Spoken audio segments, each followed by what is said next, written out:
Hello students. In the last class we have discussed about unseen comprehension.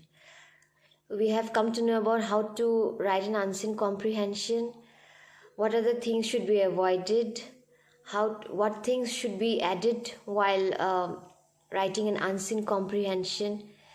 So today we will be I'll be showing you an example of an unseen comprehension, and then the questions that are given below, I'll be giving you those answers to that questions so that you can have a fair idea of how to write an unseen comprehension. So let's start.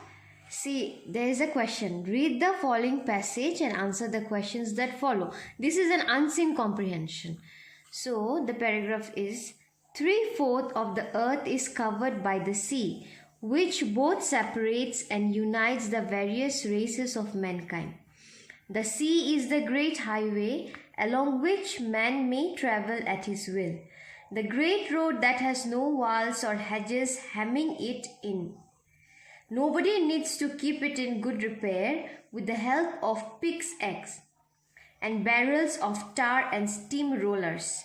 The sea appeals to man's love of the perilous and the unknown, to his love of conquest, his love of knowledge, and his love of gold. Its blue waters call to him and bid him fare forth in quest of fresh fields. Beyond their horizon he has found danger and death, glory and gain. Now, in this paragraph, it's a bit tough. You have to read it at least 2-3 times, like I said in my previous class also.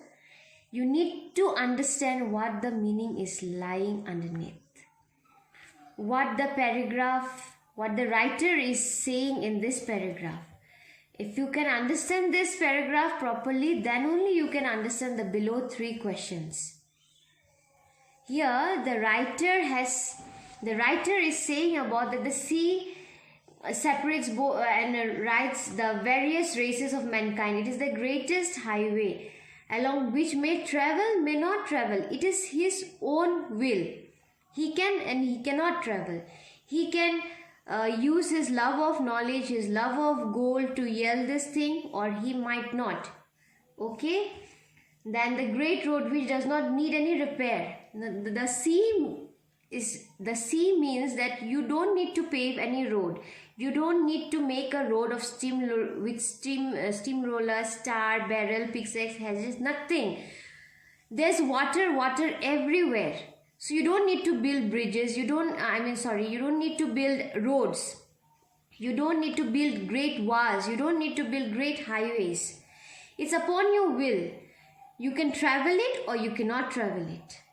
Now, again the writer, he says that the sea conquers dangerous delight for humans. At the same time, human beings' love for nature, love for mankind, and love for gold is unconquerable.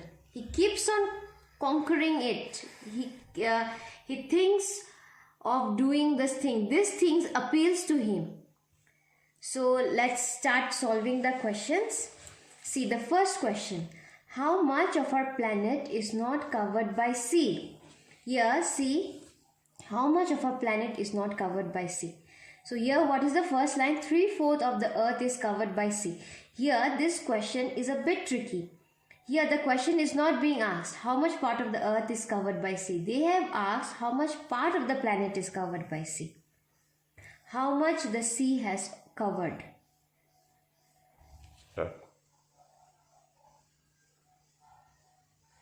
So, how much of our planet is not covered by sea? So, the question is given 3/4 of the, the passage it is written 3/4 of the earth is covered by sea. So, it is already a known thing. If the 3/4 of the earth is covered by sea, then the remaining 1/4 is left. So, the remaining 1/4 of our planet is not covered by sea. You please look at the question and then answer, because sometimes these questions becomes very tricky. So number 2, how does the sea help man? So I have told you before also that try to avoid the the paragraph language, the language that is given in the passage. Try to write in your own, and if it's not possible sometimes, then you can add that line directly from the passage, but if you avoid it, it is very good. So number 2, how does the sea help man? The sea separates and unites the various races of mankind. It is the great highway along which man may travel at his will, the great road which does not need any repair. I hope this question is clear. Now number 3. In what way does the sea appeal to man? The sea conquers dangerous delight. Here I have written delight for love. In place of love I have given delight. It's up to you. You can use love also. The sea conquers dangerous delight for humans, and at the same time, human beings' love for knowledge and gold. The waters call him to search for fresh fields, and beyond its range lay danger and death, glory and gain. So, these are the 3 questions that I have solved for you all. It'll be there in my page.